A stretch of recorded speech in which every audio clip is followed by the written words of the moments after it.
करो लाख कोशिश वो हाथ ना आएगा, ऐसा कोई पिंजरा नहीं जिसमें वो फंसेगा।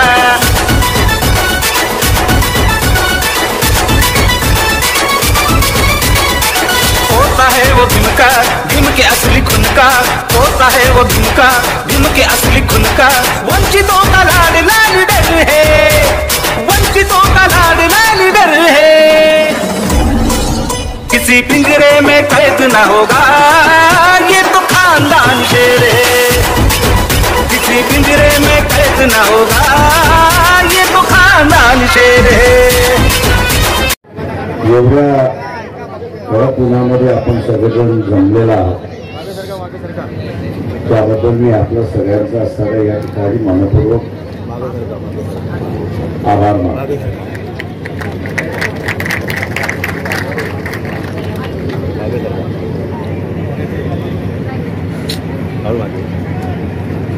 विरोधकांनी प्रचार करू नये आणि म्हणून प्रत्येक लोकसभेच्या निवडणुका या ऐन उन्हातच होतात अशी परिस्थिती आहे।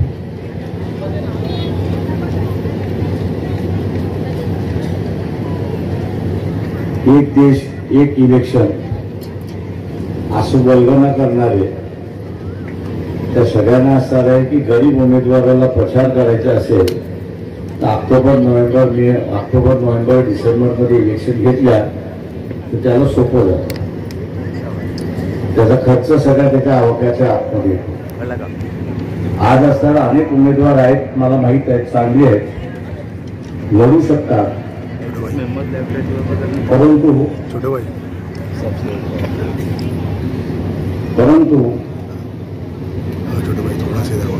थोड़ा सा बस इलेक्शन खर्च झेपत नाही म्हणून ते प्रचारही करत नाही अशी असणारी परिस्थिती आहे।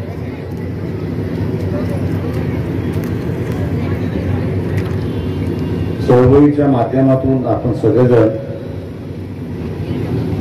निवडणूक देणगी देतात, त्याच्याबद्दल पक्ष हे उमेदवार उभे करू शकतो आणि प्रचारही करू शकतो अशी परिस्थिती आहे।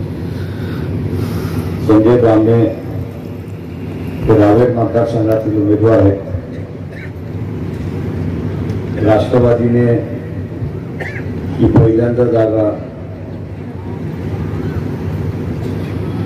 नामदार खडसे यांच्यासाठी मागितली। शरद पवार बैठकीमध्ये होते, शरद पवारांनी म्हटलं की हा माणूस तुमच्याकडे राहणार नाही, गॅरंटेडली सांगतो।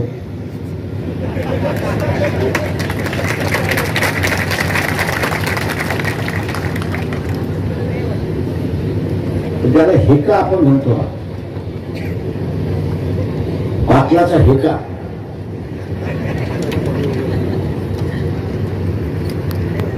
तो पाटलाचा हेका आडवा आला म्हणजे गॅरंटी देतो जाणार नाही, म्हणजे गॅरंटी देतो मी हे जात। त्याला सुनेला उमेदवारी मिळाल्यानंतर सासरा कसा काय राहील?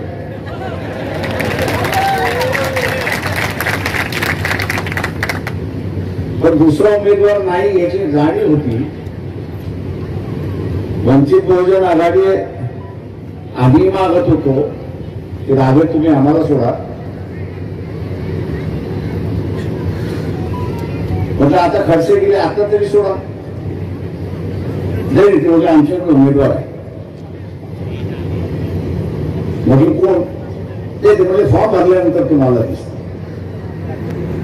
आणि फॉर्म भरल्यानंतर आपल्याला कोण दिसतंय की अगोदर अजित पवार बरोबर, नंतर बीजेपी बरोबर, आणि आता शरद पवाराबरोबर अशी असणारी परिस्थिती।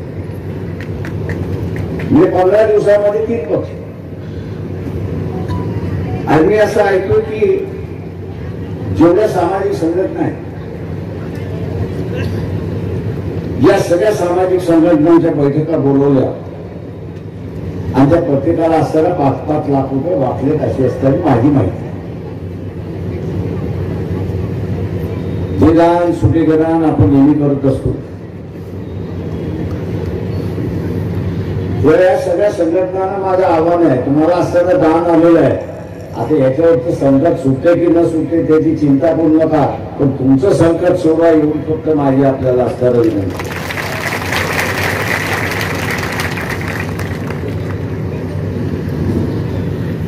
मध्यंतरी काँग्रेसची एक ऍडव्हर्टाइजमेंट होती आणि ते असं दाखवत होते की ज्याच्यावर ईडीची इन्क्वायरी झाली, अमुक झालं तमुक झालं, त्या बीजेपीच्या वॉशिंग मशीन मध्ये गेला, तो फुटला वगैरे झाला की त्याच्यावरती सगळे आरोप जे आहेत धुवून निघतात. म्हणजे कपडा जसा धुवून निघतो तसा हा धुवून निघतो असं दाखवलं. माझं असताना एनसीपी वाल्यांना म्हणजे शरद पवार गटाला असणारं आव्हान आहे की तुमच्याकडे कुठली मशीन अशी आहे ती सांगा की ज्या माणसाचा ब्रेन वॉश केला जाऊ शकतो. इथे कपडे धुण्याचा भाग, इथे असावा करप्शन धुण्याचा भाग, इथे असावा ब्रेन वॉश करण्याचा भाग होता की जो धर्मवादी होता,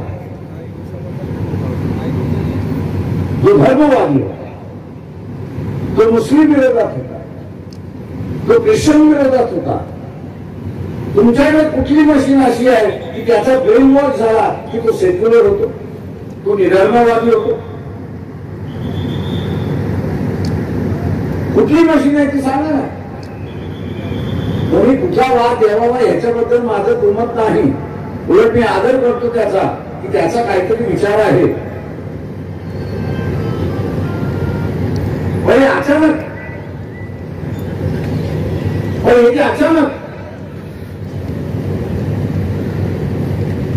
ज्याला आपण म्हणतो की विचारच बदल, धर्मवादाचा सेक्युलर वाद होतो, अशा माणसांपासून आपण सावध राहिलं पाहिजे हे लक्षात घ्या. हे जसं स्वतःला धोका देऊ शकतात तसे देशालाही धोका देऊ शकतात हे लक्षात घ्या. यांच्या हातामध्ये सत्ता देता कामा नये हे आपण लक्षात घ्या. उद्याचं राज्य आपण द्यायला निघालो, उद्याचं निवडून गेला तर इथलं राज्य करणार होणार आहे. आणि राज्यकर्ता जर अप्रामाणिक असेल, स्वतःशी अप्रामाणिक असेल तर तो कधीही देशाची अप्रामाणिक होऊ शकतो. असं जे अप्रामाणिक माणसं आहेत, असे जे अप्रामाणिक माणसं आहेत, यांना सर्वांनी ठरवलं पाहिजे की आम्ही ह्यांना मतदान देणार नाही, दुसऱ्याला कोणाला तरी आम्ही देऊन मोकळं. मित्रो, या मतदारसंघात भ्रष्टाचाराची सीमा म्हणजे आर्थिक दृष्टिकोनातून, वैचारिक आर्थिक दृष्टिकोनातून जी आहे ती भ्रष्टाचारी आपल्याला चालतो. परंतु वैचारिक भ्रष्टाचार चालणार नाही एवढं लक्षात. इथे वैचारिक भ्रष्टाचार आहे. नामदार खर्चे मध्यंतरी त्यांचं असं विधान मी ऐकलं की आदिवासींमध्ये जे ख्रिश्चन झाले त्यांना असणारं आरक्षण बंद करा.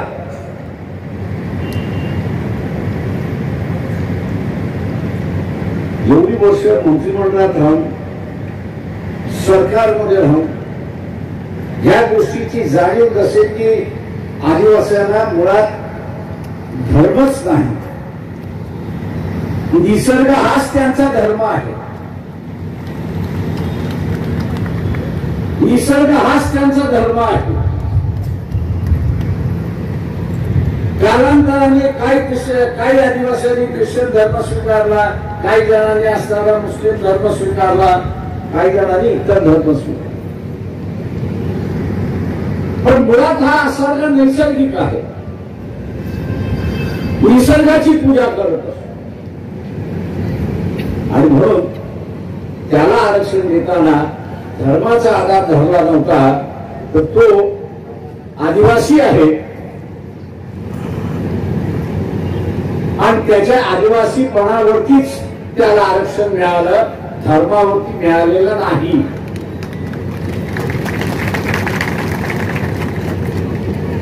त्याला धर्मावरती मिळालेलं नाही. एवढी वर्ष सत्तेवरती राहिल्यानंतर सुद्धा ज्या माणसाला कळत नाही असं मी म्हणणार नाही. नामदार खडसे यांना सगळंच कळतं, हुशार आहे.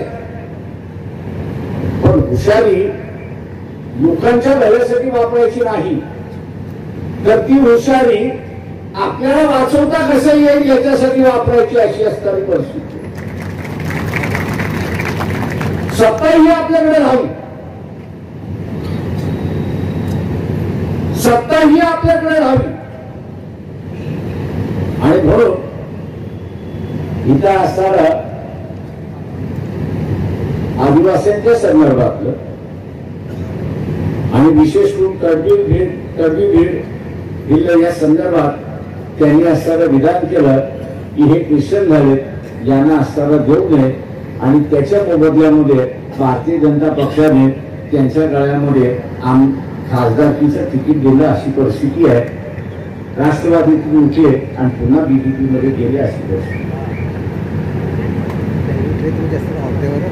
हे जे नीतिमत्तेचं राजकारण आहे,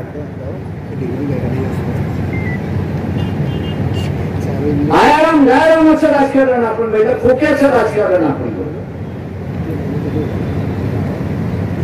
उद्याचे एक खोके पाकिस्तान मधून आले, ते घेणार की न घेणार, घेणार की न घेणार. अमेरिकेकडून आले, घेणार की न घेणार. फ्रान्सकडून आले, घेणार की न घेणार. कॉर्पोरेट जगाकडून आले की घेणार की न घेणार. ज्यांना जगण्याच नीतिमत्ता आणि कुठल्याही पातळीवर जाऊन वागतील अशा माणसापासून सावध आपण राहिलं पाहिजे. बघा, उद्या तो नुसता खासदार होत नाही, तर तो उद्या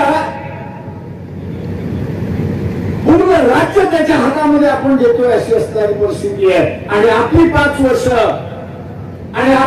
वर्ष म्हणजे आपली मानगुटी आपण त्याच्या हातामध्ये देतो, हे आपण लक्षात घ्या. त्या मानगुटीचं काय करायचं हे तो ठरव. आणि म्हणून शेतकरी ज्यावेळेस दिल्लीला उपोषणाला बसला, दिल्लीला शेतकरी उपोषणाला बसला, मोदी काय करत होता, तर घरामध्ये बसून बिल वाजवत बसला. वर्षभर थंडीत असेल, उन्हाळ्यात असेल, पावसात असेल, वर्षभर तो बसला. आणि हा माणूस त्याला भेटायला गेला. इथे संघाचे कार्यकर्ते असतील, मी त्याला विचारतोय, तुम्ही मानवतावाद सांगताय,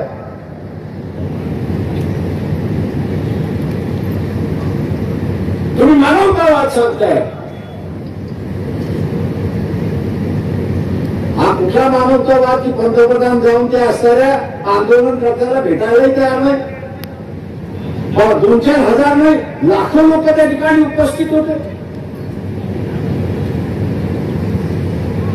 आणि काय म्हणत ते खलिस्तान, या ते खलिस्तानमध्ये तुम्ही कुठला असं जाता धोक्याचा अंदाजासारख्या.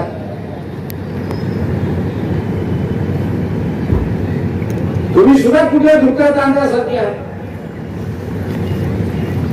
कोणाला तरी खलिस्तान म्हणायचं, कोणाला तरी पाकिस्तानवादी म्हणायचं, कोणाला तरी असं देशद्रोही म्हणायचं. आणि यांनी जसा ठेका घेतला.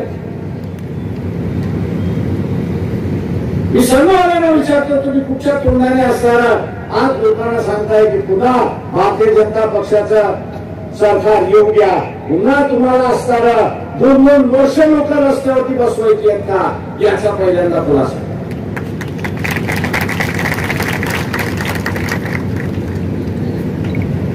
मी 80 साली एक मोर्चा काढला होता. की महाराष्ट्रामध्ये अनेक वेळा मी मंत्री झालो आणि आज मुख्यमंत्री. माझ्या मुख्यमंत्र्याच्या कालावधीमध्ये लोकांना गाळणी सांगण्यासाठी नाशिक पासून मुंबई चालावं लागतंय याची मला शर्मिंदा वाटते. प्रकाशावर जे प्रश्न आहेत ते सुटले म्हणून समजा सोडा आणि या मुंबईमध्ये आपण बसून त्याचा मार्गी लावा. विधानात म्हटलं नाही मार्च काढलेला आहे की मार्च काढून मुंबईला आलो तर भेटू. माझा सांगण्याचा फरक ही एक सत्ताधार की माझ्या राज्यामध्ये लोक गाऱ्हाणी मांडण्यासाठी येतात आहेत. आमचं न ऐकता प्रकाशावर जे काही प्रश्न आहेत ते आम्ही सोडवले. पण हा मार्च तुम्ही बंद करा. हा एका बाजूचा असणारा राजकारणी आपल्याला दिसतोय आणि दुसऱ्या बाजूचा राजकारणी आपल्याला सध्याचा राजकारणी दिसतोय. 1 लाख लोक दिल्लीला घेराव घालून बसलेले आहेत. कशासाठी? तर त्याची मागणी काय? त्यांची मागणी काय? तर साधी मागणी की तुम्ही दरवर्षी जो हमी भाव देताय, शेतीमालाला जो हमी भाव देताय त्याचा फक्त कायदा करा जेणेकरून व्यापारी ते हमी भावाची अंमलबजावणी. 1 वर्ष बसला पण 1 दिवस सुद्धा भेटायला गेला. मी सर्ववाल्यांना विचारतो, कदाचित तुमचं धोरण त्यांचं धोरण वेगळं असेल. ती जी मागणी मागतात ती मागणी मान्य नसेल, पण तुमच्याकडे साधी माणुसकी सुद्धा नाही. साधी तुमच्याकडे माणुसकी सुद्धा नाही की तुमच्या पंतप्रधानांनी त्यांच्याशी जाऊन बोलव किंवा त्यांना घेऊन अरे बाबा तुम्ही बसले आहात, हे चित्र बरं नाही, 8 दिवस द्या, काय निकाल द्यायचा तुम्ही आपल्याला निकाल देतो, आता घरी तरी जा. ची सांगण्याची दानत सुद्धा नाही. आणि महाराष्ट्रातले कर्तबगार शेतकऱ्यांचे नेते मुख घेऊन बसलेले आहेत अशी परिस्थिती आहे. इथे शेतकऱ्याचा नेता कधीच मिळाला नाही.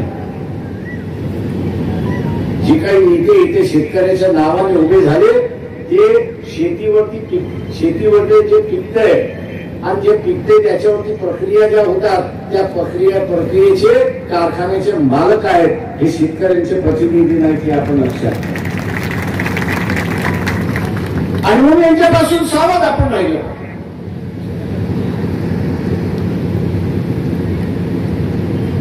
दोन 2014 राष्ट्रवादीने असला पाठिंबा दिला, न मागचा पाठिंबा दिला का? ते इलेक्शन होती म्हणून. इलेक्शन होऊ नये म्हणून आम्ही असला पाठिंबा दिला. इलेक्शन तर या व्यवस्थेचा अविभाज्य भाग आहे. तुम्ही पाठिंबा असताना पाठिंबा जो आहे तो पाठिंबा इन्क्वायरी लागू नये म्हणून दिला होता का याचा पहिल्यांदा खुलासा करा. आज जेवढे इन्क्वायरी खाली आहे ते सगळे इलेक्शन झालं आणि भारतीय जनता पक्षात पुन्हा तोडून मोडून सत्तेवरती आले तर हे त्यांच्या धाबळीमध्ये बसलेले असतील हे आपण लक्षात. आणि म्हणून माझं आव्हान आहे आपल्या सगळ्यांना की ही सर्वसामान्य माणसांची जबाबदारी आहे. ही सर्वसामान्य माणसांची जबाबदारी आली आहे की या देशाची लोकशाही वाचली. भारतीय जनता पक्षाला विचारतो, काँग्रेसवाल्यांना विचारतो आणि त्याच्यात बरोबर उद्धव ठाकरे यांना विचारतो, तुम्ही एका तिघाला उमेदवारी का दिली नाही? तुम्ही एका धनगर समाजाला का उमेदवारी दिली नाही? तुम्ही असं एका माळी समाजाला उमेदवारी का दिली नाही? तुम्ही असं एका भटक्या विमुक्ताला उमेदवारी का दिली नाही? तुमचे उमेदवार जे आहेत ते नात्या गोत्यातले उमेदवार, ते सत्ता इकडनं गेली काय तिकडे गेली काय, ती घरातच सत्ता आहे. असे जे घराणेशाहीचे जे सत्ताधारी आहेत, माझं सर्वसामान्य माणसाला आव्हान आहे, पक्ष सोडा, विचार सोडा आणि या देशातली घराणेशाही पहिल्यांदा संपवा, तरच लोकशाही या देशामध्ये वा.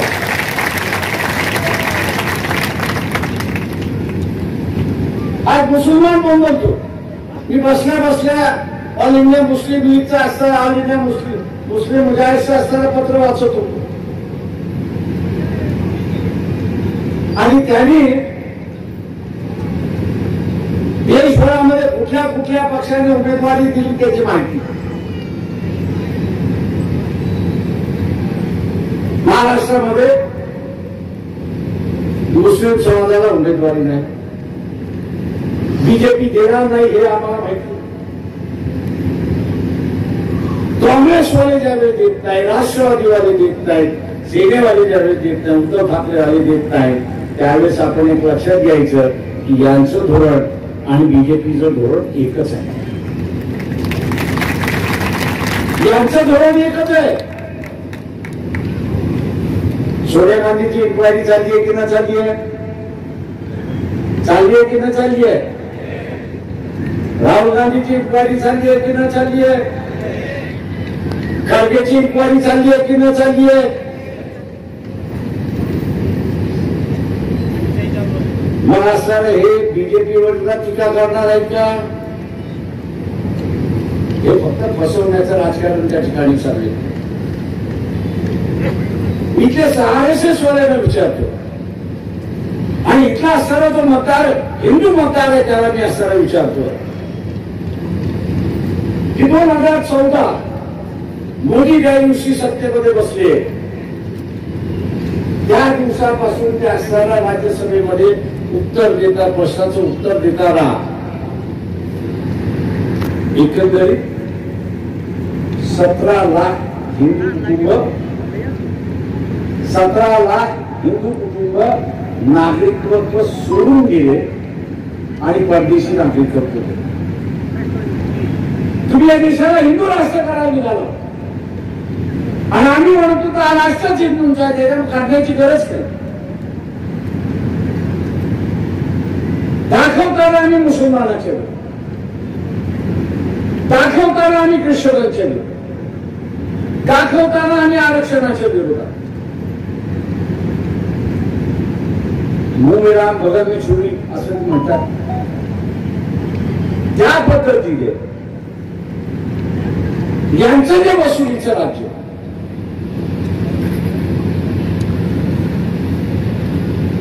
मतदार बॉन्ड जो आहे तो सगळ्यात चांगला नमुना इथला असणारा वसुलीचा, हे लक्षात घ्या.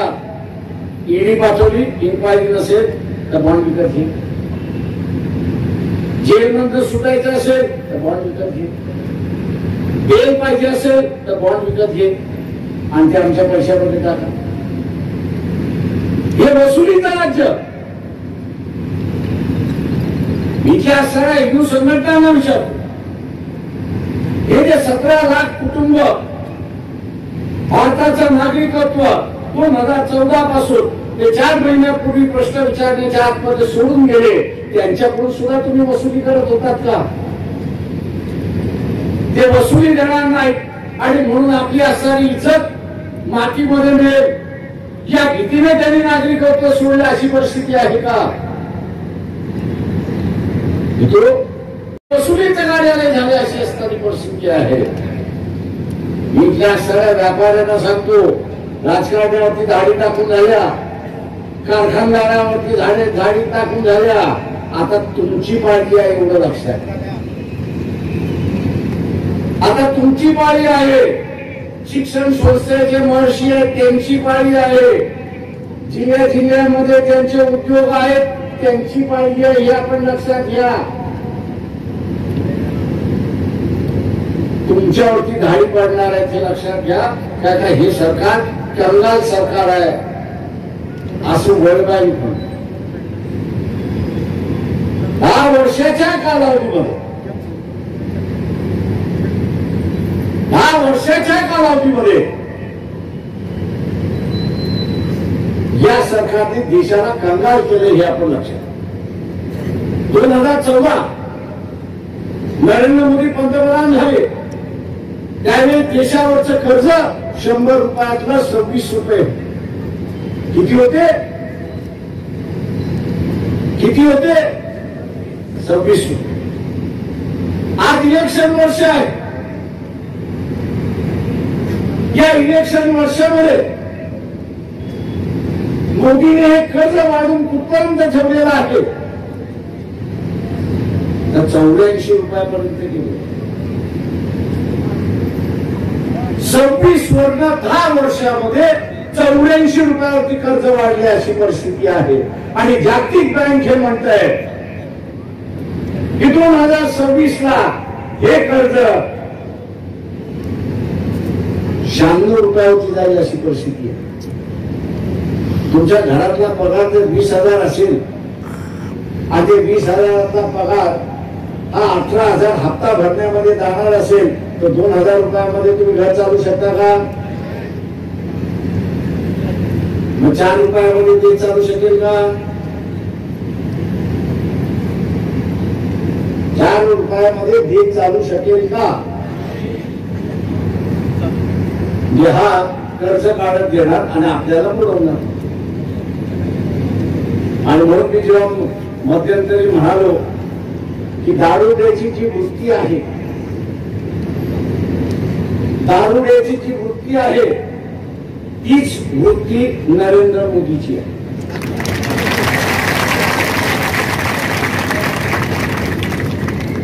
सर्वजणो मी जे म्हणतोय ते खोटं असेल तर ह्याच पंचकालात येऊन सांगा की खोटं आहे. त्यांची हिंमत नसेल खोटं, त्यांची हिंमत नसेल उत्तर द्यायचं तर मी इथल्या सगळ्या रावेरच्या मतदारसंघाला आवाहन करतोय की आपण सरळ संजय ब्राह्मणे यांना मतदान करा हे आवाहन मी या ठिकाणी करतोय. दारुड्या करतो काय? दारू प्यायला मिळाली नाही तर दारुड्या करतो काय?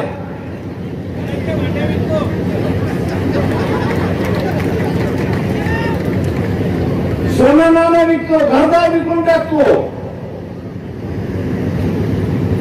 मोदी सुद्धा आता तेच बोलायला लागलेला आहे. त्यांनी एअर इंडिया विकली, आता तो म्हणतो मी तेल कंपन्या विकणार, आता तो म्हणतो मी असं लोखंड कारखाने आहेत ते विकणार. का विकणार? 4 रुपयामध्ये घर चालत नाही.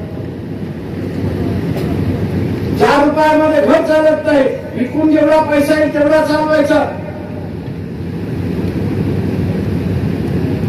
परंतु सावकाराला आपण हप्ता दिला नाही तर सावकार काय करतो? सावकाराला त्याचा हप्ता द्यायचा असेल, पैसे द्यायचे असेल, आपण दिले नाही तर सावकार काय करतो? दादागिरी करतो. अजून काय करतो? हडप करतो. बाबासाहेब असं म्हणाले होते की राजकीय लोकशाहीला आणि राजकीय सार्वभौमाला टिकवायचं असेल तर कणा लागतो. आणि बाबासाहेब म्हणाले होते की आर्थिक कणा असल्याशिवाय लोकशाही आणि राजकीय सार्वभौम टिकत नाही हे आपण असं लक्षात. त्या सावकारापुढे आपण झुकतो. मोदीला अजून 5 वर्ष आपण दिली तर आपली अवस्था ज्याच्या कुणाकडून पैसे घेतले त्याच्या पुढे झुकावं लागेल आणि आपलं घाण ठेवावं लागेल अशी असणारी परिस्थिती. आणि म्हणून माझं आव्हान आहे की मला घेतलंय त्याचं कारण तेच आहे. काँग्रेसवाले, उद्धव ठाकरेवाले, एनसीपी वाले, प्रकाश हे आपण बोलू नये. म्हटलं का बोलू नये? तुम्ही असं करा, 2 जागा घेऊन गप बसा. म्हटलं त्यावेळेस तुम्हाला मोदीचे कपडे फाडण्याची वेळ आलेली आहे. काँग्रेसवाल्यांना मी म्हटलं तुम्हाला बीजेपीने असणारा राजीव गांधीला बदनाम केलं, त्याची असणारी एवढी मोठी संधी आलेली आहे, त्याचे कपडे फाडण्याचे नुसते मोदीचे नाही तर भारतीय जनता पक्ष आणि RSS यांना नांगडं करण्याची वेळ आलेली आहे. ती वेळ तुम्ही घालवताय, वेळ तुम्ही घालवताय. राफेलची विमानं घेतली म्हणून सांगितलं. मनमोहन सिंग म्हणत होते 135 राफेलची विमानं पाहिजे, तेव्हा कुठे आपण असं लढू शकतो. यांनी काय म्हटलं मी 35 डायरेक्ट विकत घेतो आणि उरलेले 100 या देशामध्ये मॅन्युफॅक्चर या देशामध्ये निर्माण केल्या जात. निर्माण तर झालेच नाही, पण ते 35 घेताना सुद्धा घुस देण्यात आली अशी परिस्थिती. ज्या कंपनी डेसॉल्ट नावाच्या कंपनीकडून असताना आपण जे विकत घेतलं त्यांनी असताना आपला अहवाल फ्रान्सच्या गव्हर्नमेंटला फ्रेंचच्या गव्हर्नमेंटला सादर केला आणि त्याच्यामध्ये त्यांना असं फ्रेंच गव्हर्नमेंटला दिसलं की हे विमान विकत असताना कंपनीवाल्यांनी विमान विकत घ्यावं म्हणून त्याला त्यांच्या लक्षात आलं हा का ऐकणारा घडी नाही.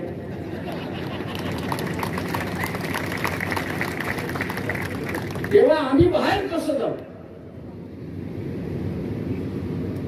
आम्ही बाहेर कसं जाऊ याचाच खेळ त्या ठिकाणी झाला. तुम्ही तो खेळ केलात त्याच्याबद्दल मी अभिनंदन करतो. आणि आज महाराष्ट्रामध्ये वंचित बहुजन आघाडी ही मेन ऑपोजिशन पार्टी उभी राहिली ही परिस्थिती आहे.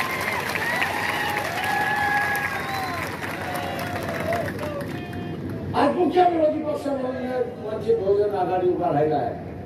आणि मग 2 निवडणुका झाल्या, मोदी सांगत नाही की आम्ही जिंकणार आणि काँग्रेसवाले म्हणतात आम्ही जिंकणार असं सांगत नाहीये.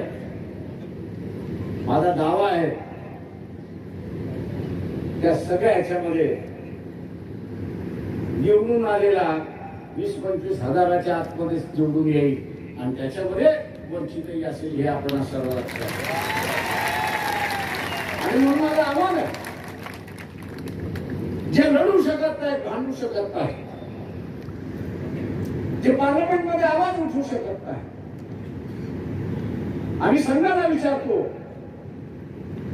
की या ज्या इलेक्ट्रॉनिक बॉन्ड आहेत या बॉन्ड मधनं चायनीज कंपनीने विकत घेऊन तुम्हाला डोनेशन दिले की न दिले. काँग्रेसवाले मी त्यांना असं म्हटलं अरे बाबा ही कागदपत्र आहेत, हे 4 चायनीज कंपनी आहेत, त्यांनी हे बॉन्ड घेतले विकत घेतलेले आहे आणि ते विकत घेत असताना गलवानचा असणारा प्रश्न त्या ठिकाणी उपस्थित आहे. गलवान मध्ये असणारा भारतीय सेना चायनाच्या सेनेची लढत होती आणि या बाजूला भारतीय जनता पक्षाच्या तिजोरीमध्ये चायना कंपनीचे बॉन्ड येत होते अशी असणारी परिस्थिती. जे वर्तमानपत्र इथे टीव्ही हे सगळे विकल्या गेलेले आहेत हे आपण लक्षात. हा देश नाही, सैनिक एका बाजूला लढतो, चायना बरोबर लढतोय आणि चायनीज कंपनी मार्फत हे पैसे घेतात आहेत आपल्या पक्षासाठी. लाज वाटली पाहिजे ना अशी असतात. आणि म्हणून जाता जाता मी आपल्याला फक्त एक आवाहन करणार आहे, यांनी नुसतं घोटाळेच केले नाही तर आपल्याला माहिती आहे की एखादा सोल्जर आर्मी मध्ये गेला तर तो 18 वर्ष तिथे राहतो. एक आर्मीमॅन म्हणून त्या ठिकाणी तो राहतो. आता 18च्या ऐवजी 4 वर्षाचा आम्ही आर्मीचा सोल्जर करायला निघाला. आता हा 4 वर्षाचा सोल्जर 18व्या वर्षी जुळेल आर्मी मध्ये, 22व्या वर्षी बाहेर येईल, बिना पेन्शननी बाहेर येईल. 18 वर्ष लग्न करता येत नाही, 22व्या वर्षी बाहेर आला तर बेरोजगार होऊन येईल, म्हणून त्याला पोरगी मिळणार नाही अशी परिस्थिती. आणि दुसऱ्या बाजूला जी एक आर्मी तुम्हाला गरज लागते देश वाचवण्यासाठी, आर्मी लागते तुम्हाला असा देश वाचवण्यासाठी. की आर्मी 18 वर्ष सोल्जर त्या ठिकाणी असतो, हा 4-4 वर्ष सोल्जर त्या ठिकाणी रिटायरमेंटला गेला तर तुमची आर्मी राहिली कुठे? भारतीय जनता पक्ष RSS हे या देशाची खेळत आहेत. याचं कारण की स्वातंत्र्याचा लढा, मग सामाजिक स्वातंत्र्याचा लढा असेल किंवा आर्थिक किंवा राजकीय स्वातंत्र्याचा लढा असेल, बीजेपी हे ब्रिटिशांच्या मांडीवरती बसले होते, RSS वाले मांडीवरती बसले होते, अशी असणारी परिस्थिती आहे. आणि म्हणून आपल्यालाच हा लढा उभा करावा लागेल. आणि म्हणून जाता जाता पुन्हा रामने संजय पंडित यांची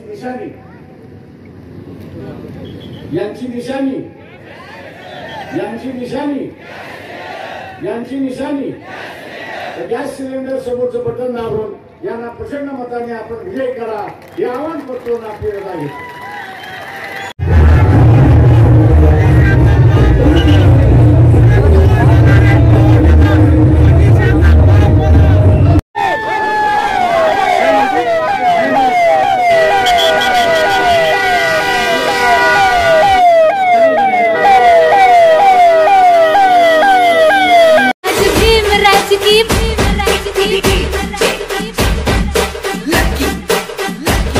आज भीमराज की बेटी मैं तो जय भीम वाली हूँ, आज भीमराज की बेटी मैं तो जय भीम वाली हूँ.